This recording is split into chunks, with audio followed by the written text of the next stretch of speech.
The board chose my boss, the clients chose me. That's a line that's been stuck in my head for years, and it perfectly sums up one of the most challenging yet transformative periods of my entire career. It's a story about power, perception, and what happens when the people you serve value you more than the people you report to. I want to take you back a few years. I was working at what I thought was my dream job. It was a fast-paced creative agency, and I was pouring my heart and soul into my work. I loved my clients, I loved the projects, and I was good at what I did. The results spoke for themselves. Campaigns I led were breaking records, client satisfaction was through the roof, and our portfolio was stronger than ever. I was in my element, and I honestly believed I was on a fast track to a senior leadership position. Then, everything changed. The company went through a restructuring, and a new director was brought in to lead our department. Let's call him Mark. Mark came from a completely different industry. He had an impressive resume, filled with corporate jargon and big-name companies, but he had zero hands-on experience in our field. The board loved him. They saw his background as a sign of sophisticated, data-driven leadership that would streamline our chaotic creative processes. They saw spreadsheets and projections. They didn't see the actual work. From day one, it was clear Mark and I were on different planets.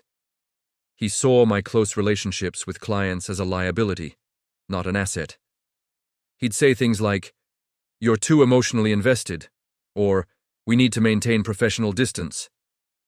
He implemented rigid, one-size-fits-all processes that completely ignored the unique needs of each client. He wanted to standardize creativity, which is like trying to bottle lightning.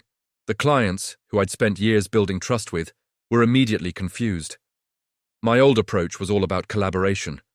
I'd spend hours on the phone with them, really digging into their vision. We'd brainstorm together, and they felt like true partners in the creative process.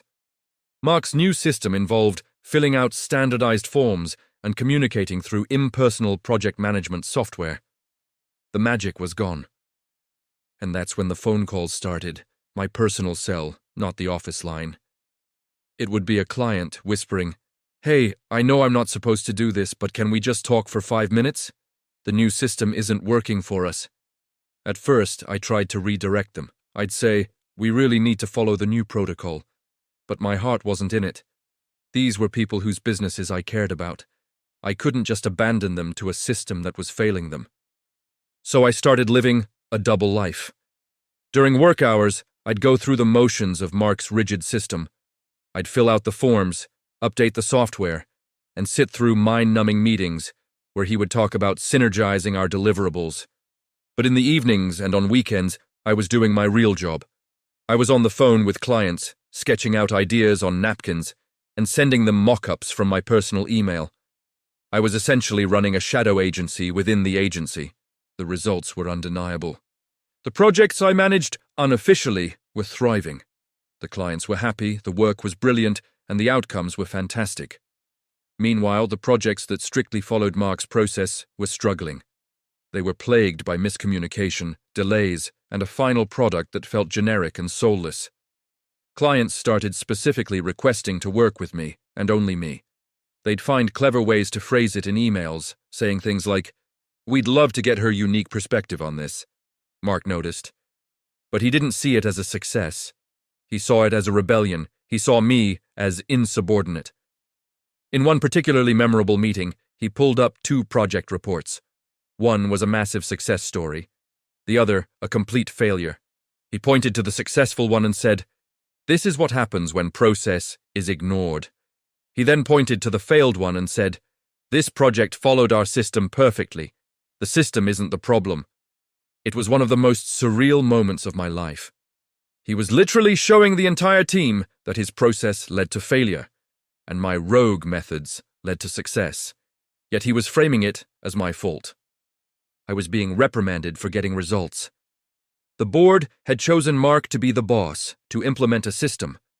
But the clients, the people who actually paid our salaries, had chosen me. They chose the personal touch, the collaborative spirit, the results.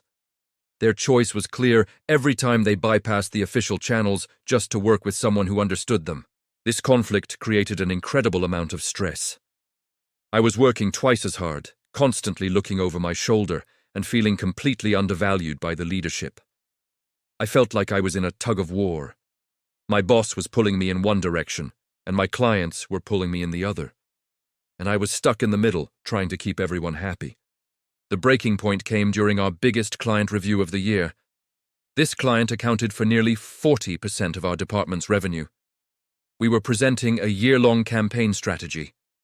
Mark had insisted on overseeing the entire presentation using his templated approach. It was sterile, boring, and completely missed the mark on the client's brand essence. I knew they were going to hate it. 2 days before the presentation, the CEO of the client company called me on my cell. He said, "I have a bad feeling about this. The preliminary documents feel, not you. Are you still leading this?" I had a choice to make.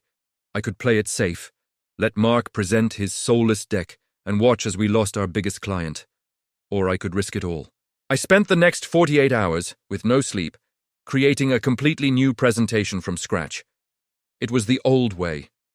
It was filled with passion, bold ideas tailored specifically to their brand, and a deep understanding of their audience. It was the presentation I knew they deserved. On the day of the meeting, Mark started with his presentation. The client sat there, stone-faced. You could feel the energy draining from the room. When he finished, there was an awkward silence. Then, I stood up. I said, "Thank you, Mark. I'd also like to share an alternative direction we've been exploring, one that builds on the deep partnership we've developed over the years." Mark was furious. The look he gave me could have frozen fire, but I ignored him and launched into my presentation. The clients' faces lit up. They started nodding, smiling, and interrupting with excited questions. By the end, the CEO stood up, shook my hand, and said, That is why we work with you." The deal was saved. In fact, they increased their budget on the spot. You'd think this would make me a hero, right? Well, not to Mark, or the board. That afternoon, I was called into HR. I was officially reprimanded for insubordination and for undermining my director. They told me that while they appreciated the outcome, the process was unacceptable. That was the moment the phrase crystallized in my mind. The board chose my boss, but the clients chose me. And in that moment, I realized I didn't want to work for a board anymore. I wanted to work for my clients. So I resigned. It was the scariest decision I'd ever made. But the moment I walked out of that office, a huge weight was lifted. Within a week, 3 of my largest clients from the agency called me. They had heard I'd left and said, "Whatever you're doing next, we're coming with you." That was the beginning of my own agency. I built it on the very principles that Mark had tried to stamp out.